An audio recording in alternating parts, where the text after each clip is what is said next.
Hello दोस्तों, मैं नवीन एक बार फिर से आप सभी का इस माही ऑनलाइन क्लास में हार्दिक अभिनंदन करता हूँ। कैसे हो दोस्तों? उम्मीद करता हूँ सभी अच्छे होंगे और साथ ही में आप लोगों को आज जन्माष्टमी के पावन पर्व की हार्दिक शुभकामनाएं देता हूँ।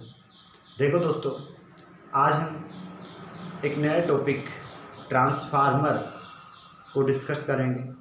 जैसा कि कल हमने पढ़ा था, क्या पढ़ा था भाई? विद्युत चुंबकीय प्रेरण।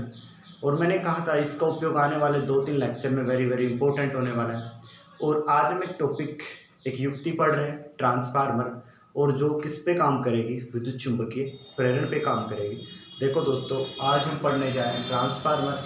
चलो, उसको पढ़ने से पहले आपको बता दूं भाई, लास्ट टाइम आरआरबी जेई का जो एग्जाम हुआ था उसमें यहाँ से 4 से 5 सवाल पूछे जा चुके हैं ट्रांसफार्मर से संबंधित। आज हम ये बात जानेंगे कि ट्रांसफार्मर, देखो आप लोग गाइडों में क्या करते हो, ट्रांसफार्मर के बारे में 1-2 बातें याद कर लेते हो, उतना से काम नहीं चलने वाला। देखो दोस्तों, आज मैं ट्रांसफार्मर से संबंधित आपको कम से कम 50 से 100 बातें बताने वाला हूँ। और हर बात को कॉन्सेप्टली समझेंगे कि ट्रांसफार्मर है क्या, साथ में देखेंगे किस प्रकार से कार्य करता है। इन सभी बातों को जानने की कोशिश करेंगे और आप लोगों से उम्मीद करता हूँ या आप लोगों से आशा करता हूँ कि आप इस वीडियो को पूरा देखोगे, तभी आप लोगों को इस ट्रांसफार्मर की पूरी कार्यप्रणाली समझ में आएगी। देखिए दोस्तों, हम पढ़ रहे हैं आज भाई ट्रांसफार्मर। सबसे पहला ही सवाल मेरा कि ट्रांसफार्मर तो भाई सभी ने देखा होगा ना। अब ये मत कहना सर हमने ट्रांसफार्मर नहीं देखा।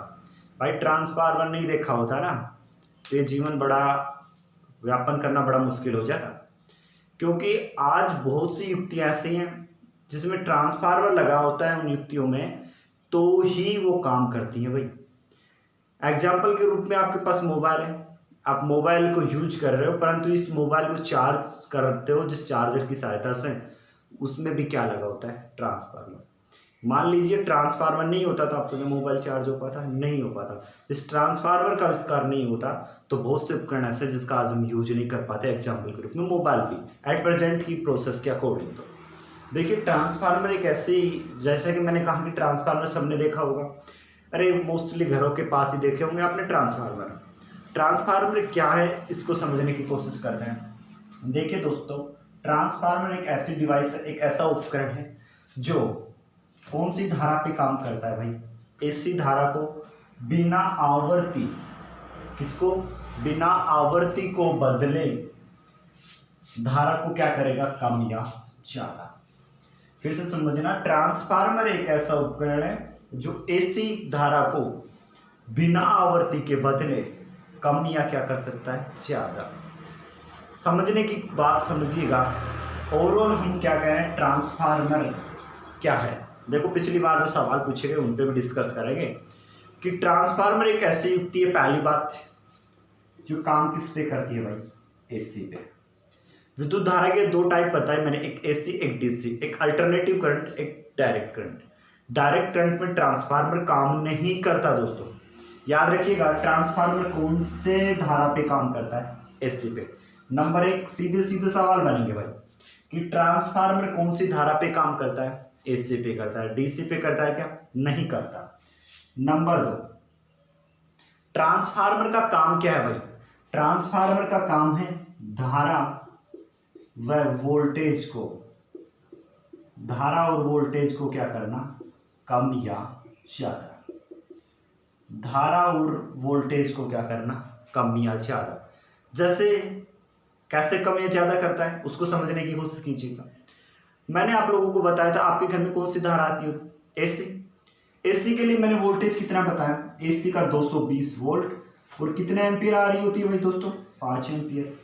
यही तो बताई थी मैंने एसी की प्रोसेस, कि एसी जो धारा होती है हमारे घर में आ रही होती है वो 220 वोल्ट की आती है और कितने एम्पियर की? 5 एम्पियर की। ठीक है दोस्तों, जैसे हमारे घर पे एग्जाम्पल के रूप में मैंने कहा मोबाइल में भी एक ट्रांसफार्मर होता है। कैसे? देखो, आपने मोबाइल का चार्जर देखा होगा, नहीं देखा तो आज देखने की कोशिश कीजिएगा। उस चार्जर के ऊपर लिखा होता है, आपने सुना भी होगा, जाते हो तो कितने एम्पियर का तेरा चार्जर है भाई? कोई कहता है मेरे 1 एम्पियर का, कोई 2 एम्पियर का। एम्पियर किसका मात्रक था? विद्युत धारा का।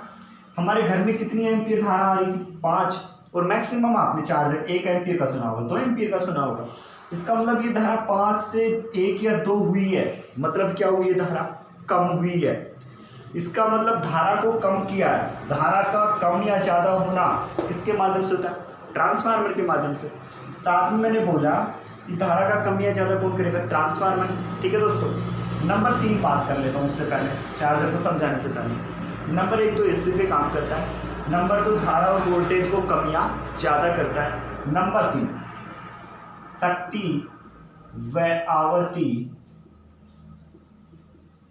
में कोई परिवर्तन नहीं करता। सुनिएगा, नंबर 1 ट्रांसफार्मर किस पे काम करता है, एसी पे। नंबर 2 धारा और वोल्टेज, आई धारा का मतलब आई, वोल्टेज का मतलब वी, इन दोनों को क्या कर सकता है, कम या ज्यादा। परंतु शक्ति और आवृत्ति को क्या नहीं करेगा, परिवर्तन नहीं करेगा। जितनी शक्ति पहले थी, जितनी आवृत्ति पहले थी, ट्रांसफार्मर लगाने के बाद भी वो उतनी रहेगी। ट्रांसफार्मर के पास वो पावर नहीं है कि उसको कम या ज्यादा कर सके। ट्रांसफार्मर के पास एक एलिजिबिलिटी है, एक ही क्षमता है, धारा या वोल्टेज को क्या करना, कम या ज्यादा करना। दोस्तों अब आपने देखा होगा, चलो इसके साथ ही मैं बता देता हूँ, मैंने कहा था भारत में कितने हर्ट्ज की आवृत्ति की धारा बहती है, 50 हर्ट्ज, और अमेरिका की बात की थी 60 हर्ट्ज। तो मैंने ये बातें आप लोगों को आपके घर के उपकरण के लिए बताई थी कि 220 वोल्ट आती है, 5 एम्पियर आती है, 50 वोल्ट हर्ट्ज आती है। ठीक है दोस्तों, बात कर रहा था मैं चार्जर में। चार्जर में ट्रांसफार्मर कहाँ लगा होता है, देखो मैंने कहा कि चार्जर आप देखते हो 1 एम्पियर का या 2 एम्पियर का, यही तो सुनते हो। जबकि आपने देखा यहाँ तो कितनी धारा आ रही थी घर में, तो 5 एम्पियर। धारा क्या हुई इसकी, कम हुई। एक केस धारा कम कर दी, इसका मतलब कौन है, ट्रांसफार्मर। सर आपने एक बात और बताई कि आवृत्ति में कोई चेंज नहीं होता, तो दोस्तों आवृत्ति में चेंज नहीं होता। उस चार्जर को उठाओगे तो भी उस पर कितनी आवृत्ति लिखी होती है, 50 हर्ट्ज। चार्जर को भी देखोगे तो आवृत्ति 50 हर्ट्ज से लिखी होती है वहां पे भी, परंतु धारा के मान में कम या ज्यादा हो सकता है। किसी का 1 एम्पियर हो सकता है, किसी का 2 एम्पियर। इसका मतलब आपने चार्जर में नोट किया कि आवृत्ति चेंज नहीं हुई है, परंतु धारा क्या हो चुकी है, चेंज। आवृत्ति का चेंज ना होना बिल्कुल ट्रांसफार्मर करता है, धारा का चेंज होना बिल्कुल ट्रांसफार्मर करता है। तो इसका मतलब इस ट्रांसफार्मर में एक डिवाइस लगी होती है, वो डिवाइस क्या कहलाती है, ट्रांसफार्मर। और वो ट्रांसफार्मर क्या करता है, आपकी जो ये घर पे जो लाइट आ रही थी, वोल्टेज आ रही थी, एम्पियर आ रही थी, आवृत्ति आ रही थी, इनके साथ कुछ कम या ज्यादा करने की प्रोसेस, जैसे धारा को क्या कर देगा, कम कर देगा, और आवृत्ति को कोई चेंज नहीं करता। ये बात मैंने आपको पहले बोली कि धारा और वोल्टेज को तो क्या कर सकता है, कम या ज्यादा। पावर है उसके पास, शक्ति है इस बात की तो, परंतु शक्ति और आवृत्ति को कोई चेंज नहीं करता दोस्तों। और आवृत्ति का मात्रक, हर्ट्ज का मात्रक क्या होता था दोस्तों, आवृत्ति मैंने बताया था आप लोगों को। तो देखिएगा, शक्ति और आवृत्ति को कोई चेंज नहीं करता ट्रांसफार्मर। किस पे काम करता है, एसी पे। दूसरी धारा और वोल्टेज को कम या ज्यादा कर सकता है, मैंने एक एग्जांपल के रूप से बताया। ये दूसरा एग्जांपल समझना चाहूँ, आपके घर पे एम्पलीफायर होता होगा, म्यूजिक बजाने वाला सिस्टम, वो देखो मोस्टली मैं जहां तक समझता हूँ 16, आपके पास लिखा होता है 16 वोल्टेज। कितने वोल्टेज पे काम करता है वो, 16 वोल्टेज पे। 16 वोल्टेज का मतलब क्या था, वोल्टेज घर पे कितनी आ रही थी, 220, और जबकि वो कितने पे काम कर रहा है दोस्तों, 16 पे।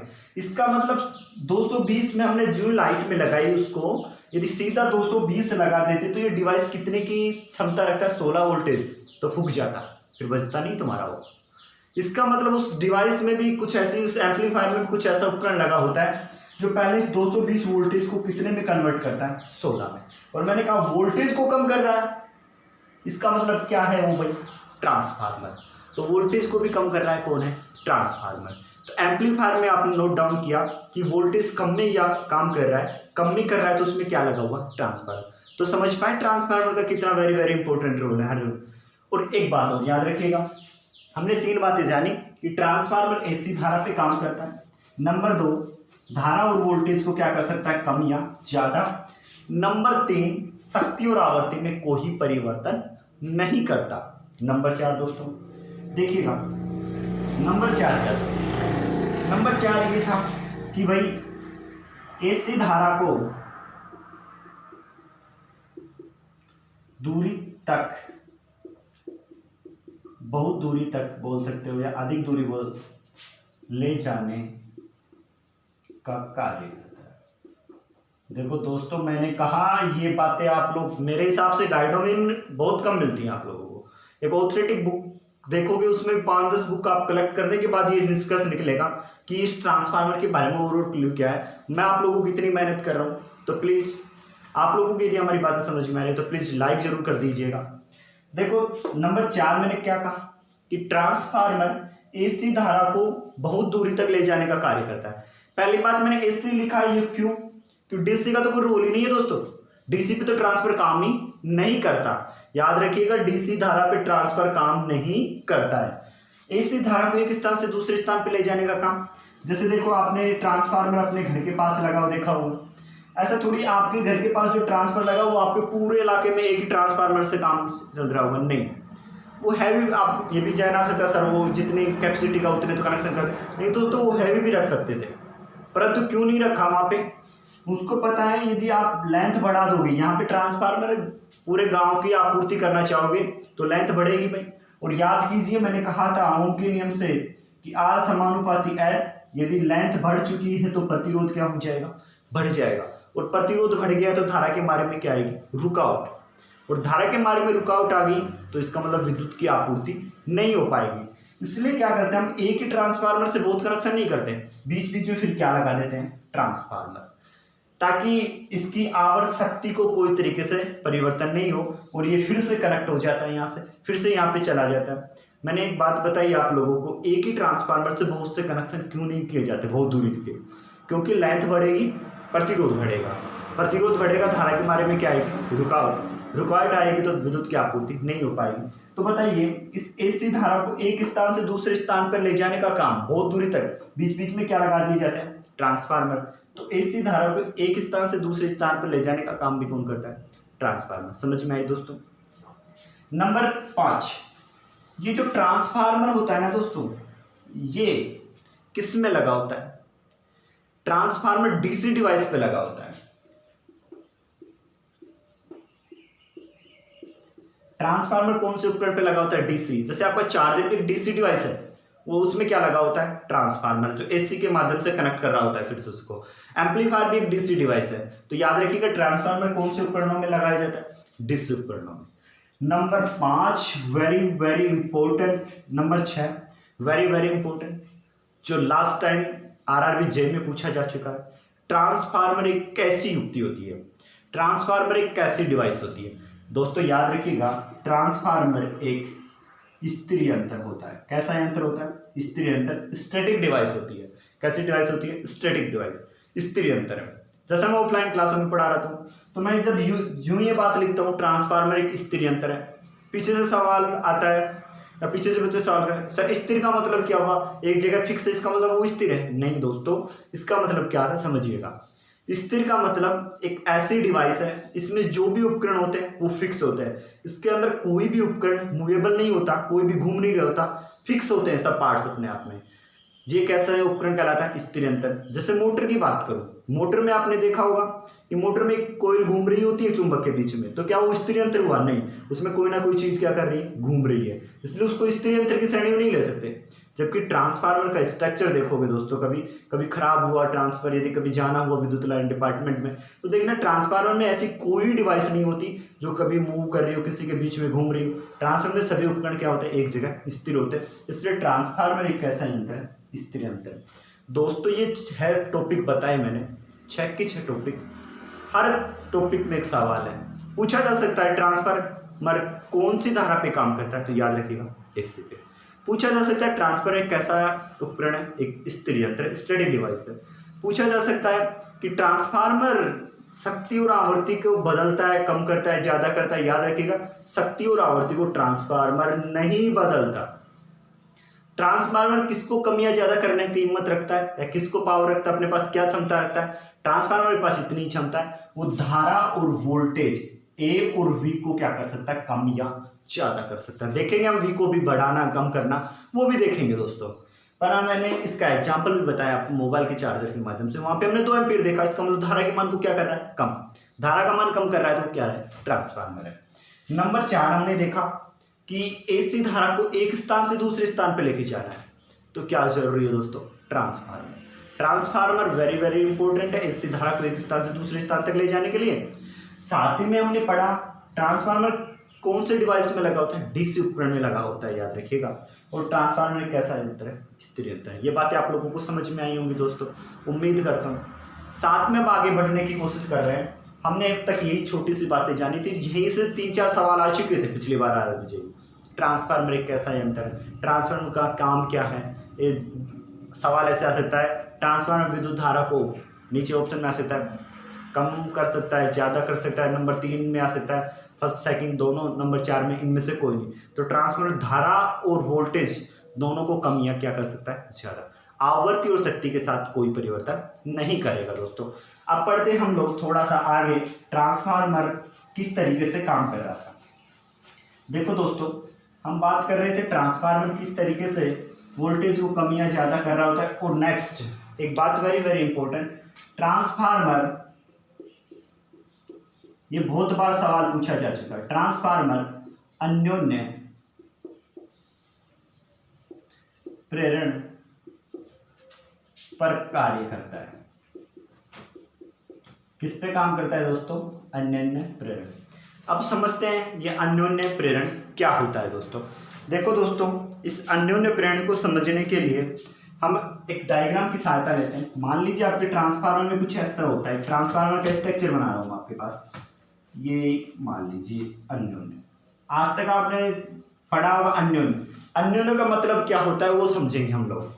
ये ट्रांसफार्मर में भाई यहाँ पे कुंडली लगी होती है, ये मान लीजिए आपकी प्राथमिक कुंडली, इसको प्राइमरी कुंडली बोल दी मैंने, और ये आपकी द्वितीय कुंडली।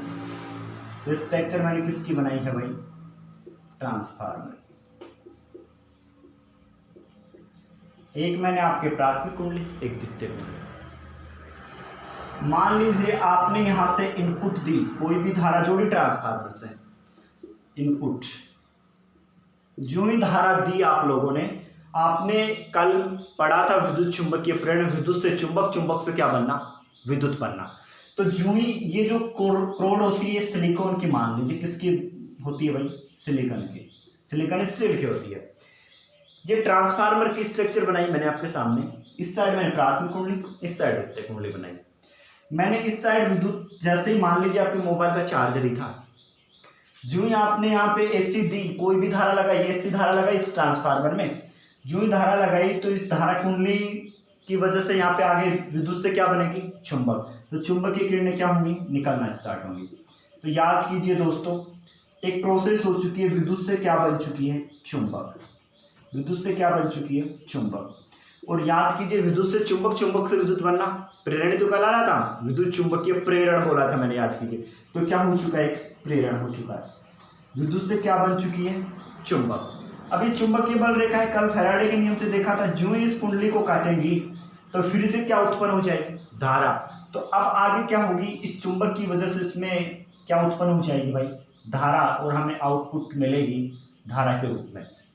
मैंने फिर से समझिएगा दोस्तों, हमने यहाँ पे धारा दी, ठीक है, धारा दी, तो धारा आगे किस में कन्वर्ट हो गई भाई, चुंबक में। तो विद्युत से चुंबक बन गया, तो एक बार क्या हो चुका है, प्रेरण। अब ये चुंबकीय बल रेखाएं, कल के वीडियो को याद करें, तो जो इस कुंडली को काटेंगी तो फिर से क्या उत्पन्न हो जाएगी, धारा।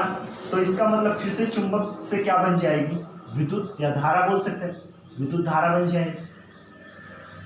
फिर से भाई चुंबक से क्या बन जाएगी, विद्युत धारा। और चुंबक से विद्युत बनना फिर से क्या हो गया, प्रेरण। तो प्रेरण कितनी बार हो गया, 2 बार प्रेरण, प्रेरण। और अन्योन्य के संधि विच्छेद करें तो हम देखते हैं अन्य प्लस में अन्य, तो मतलब 2 बार प्रेरण हो रहा है ना, एक बार प्रेरण विद्युत से चुंबक, फिर चुंबक से क्या बना, विद्युत। इसका मतलब वो कौन से सिद्धांत पे कार्य करता है, अन्योन्य प्रेरण के सिद्धांत पे। समझ पाए। हाँ, कब यहाँ पे आप दिमाग में आ रहा हो, सर यहाँ से हम धारा दी, यहाँ से धारा वापस आ गई, इसका मतलब क्या हुआ, फिर क्या मतलब था इस ट्रांसफार्मर, भाई यहाँ से धारा को कम या ज्यादा करना सिखाऊंगा, कब कम होगी कब ज्यादा होगी। मैंने ओनली ये बात समझाने के लिए आपको बताई अन्योन्य प्रेरण क्या होता है।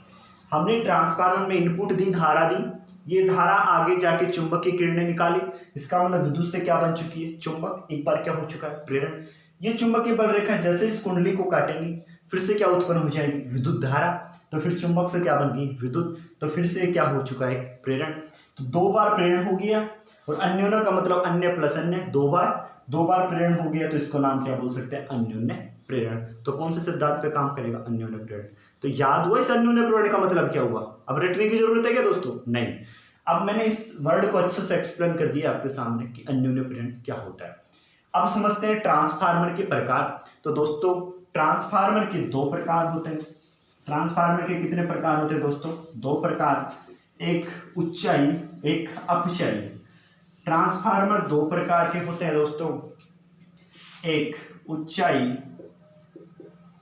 और एक अपचाई। एक तो क्या होता है दोस्तों उच्चाई, एक क्या होता है अपचाई। उच्चाई कौन सा होगा, जो वोल्टेज को क्या करेगा, अधिक वोल्टेज को क्या, देखो उच्च का मतलब ऊपर ही तो होता है, वोल्टेज को बढ़ाने का काम, वोल्टेज को क्या करता है, बढ़ाता है। साथ में देखिए अप का मतलब नीचे, तो ये वोल्टेज को क्या करेगा, कम करेगा। देखो दो सवाल हो चुके हैं, फिर से तुम्हारे पूछा जाएगा उच्चाई ट्रांसफार्मर वोल्टेज को बढ़ाता है कम करता है, उसका मतलब ऊपर याद रखिएगा तो वोल्टेज को क्या करेगा, बढ़ाएगा। अप का मतलब नीचे, तो इसका मतलब वोल्टेज को क्या करेगा, कम करेगा। दोस्तों ये कैसे तो वोल्टेज को बढ़ाएगा, क्यों बढ़ाएगा, ये बात समझते हैं। पहले बात करते हैं उच्चाई की। देखो फिर से मैं ट्रांसफार्मर की स्ट्रक्चर बना रहा हूं आपके सामने, ये लीजिए, ये क्या करेगा, वोल्टेज को बढ़ाएगा। मान लीजिए ये लो, और आगे मैंने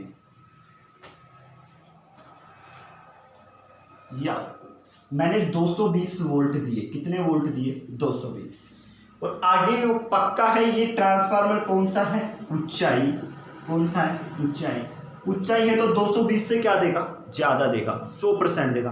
पर किस कंडीशन में देगा, यदि यहाँ पे घेरों की संख्या देखो 1 2 3 दिख रही है, यहाँ 3 से 6 होगी मान लीजिए। प्राथमिक कुंडली थी, ये मैंने पहले ही प्रेजेंट किया हुआ था। ये कौन सी कुंडली है भाई, प्राथमिक कुंडली। ये कौन सी कुंडली है, द्वितीयक कुंडली। यदि प्राथमिक कुंडली में घेरों की संख्या 3 है, और आगे जाके कितनी हो गई है, 6। द्वितीयक में कितनी हो गई है, 6। तो इस 220 वोल्ट को कितने का झटका दे देगा आगे, वो 440 वोल्ट का। ये सवाल पूछा जा चुका है कि प्राथमिक एक ट्रांसफार्मर प्राथमिक कुंडली की में घेरों की संख्या 3 है, प्राथमिक कुंडली में घेरों की संख्या कितनी है, 3। द्वितीयक में 6 है, द्वितीयक में कितनी है, 6। तो बताओ वो ट्रांसफार्मर कौन सा है, उच्चाई या अपचाई।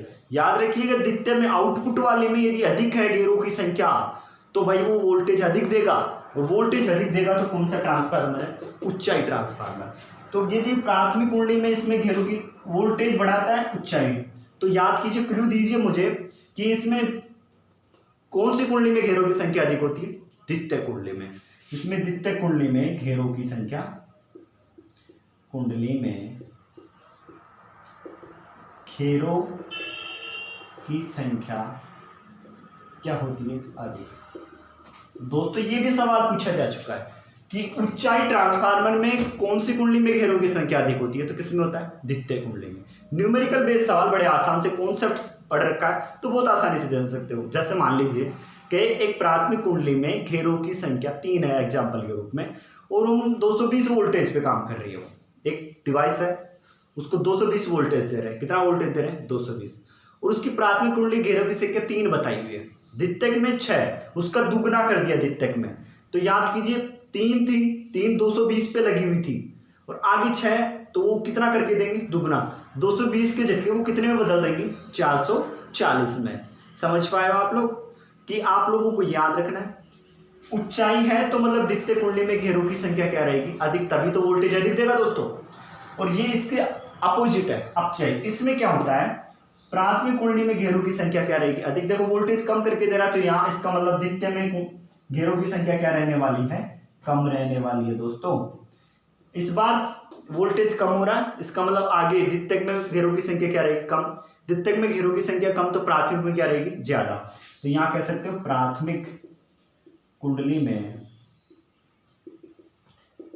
घेरों की संख्या अधिक होती है।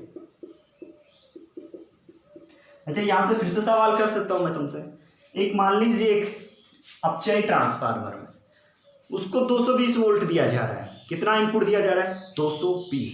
जिसमें प्राथमिक कुंडली की संख्या 6 है, प्राथमिक कुंडली में घेरों की संख्या कितनी है भाई, 6। और द्वितीयक में 3 है। पहली बात ये समझिएगा, प्राथमिक में 6, द्वितीयक में 3। मतलब द्वितीयक में दूसरी में क्या हुआ है, कम हुआ है, तो ट्रांसफार्मर कौन सा, अपचयी। प्राथमिक में 6 है और 220 दिया गया, और द्वितीयक में कितने हैं, 3, तो भाई इसकी गैरों की संख्या की आधी होगी ना, तो वोल्टेज को भी क्या कर देगा, आधा। 220 वोल्ट का आधा कितना हो गया, 110 वोल्ट। तो इस कॉन्सेप्ट को समझिए। देखो मैंने पहले कहा था, हमारे साथ बने रहोगे तो हर चीज आपको कॉन्सेप्टली समझाई जाएगी, कि हर चीज का कॉन्सेप्ट समझाया जाएगा। अब ये सवाल न्यूमेरिकल कैसे भी हो भाई, अब ये सवाल एक थ्योरी लाइन में होता है, आर्ट्स वाले स्टूडेंट या कोई भी XYZ जिसने कॉन्सेप्ट नहीं पढ़ा होता उसके लिए महाभारत होती भाई। परंतु हमने कहा कि याद रखिएगा, हम चीज को कॉन्सेप्ट से समझने की कोशिश करेंगे।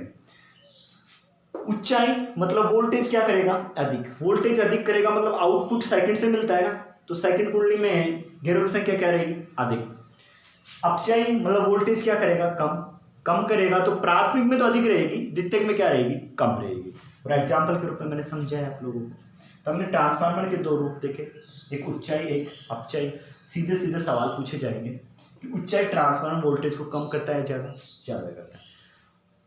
साथ में पूछा जाएगा ऊंचाई ट्रांसफार्मर में घेरों की संख्या कौन सी कुंडली में अधिक होती है, तो ऊंचाई वोल्टेज अधिक देता है, तो आउटपुट सेकंड से मिलती है, तो घेरों की संख्या कौन सी में कुंडली में अधिक होगी, द्वितीयक में। बात पूछिए अपचयी वोल्टेज को क्या करेगा, कम करेगा, तो द्वितीयक में क्या रहेगी, घेरों की संख्या कम, तो प्राथमिक में क्या रहेगी, ज्यादा। समझ पाए आप लोग। तो ये हमने 2 ट्रांसफार्मर के रूप पढ़े, एक ऊंचाई एक अपचयी। दोस्तों अब एक छोटा सा वर्ड आप लोगों के सामने प्रेजेंट कर रहा हूं, वो वर्ड आपने सुना भी होगा, वो सुना होगा स्टेबिलाईजर। सुना है दोस्तों, हो सकता है आज वाले बहुत से कम लोगों ने सुना भी हो, अधिक से लोगों ने सुना होगा, किसी ने हो सकता है नहीं भी सुना हो, क्यों आजकल टेक्नोलॉजी इतनी अधिक हो चुकी है, हमें स्टेबलाइजर बहुत कम यूज़ करना पड़ता है। धारा के बारे में पहले के लोग क्या करते थे, पता नहीं धारा कब अधिक हो जाती थी कब कम हो जाती थी। उस धारा के कम या अधिक होने की वजह से उपकरण जले ना, उपकरण क्या ना करें, जले नहीं, इसलिए हर डिवाइस के ऊपर एक डब्बा सा लगा दिया, बॉक्स सा लगा दिया जाता था। वो बॉक्स दरअसल क्या होता था, स्टेबलाइजर होता था।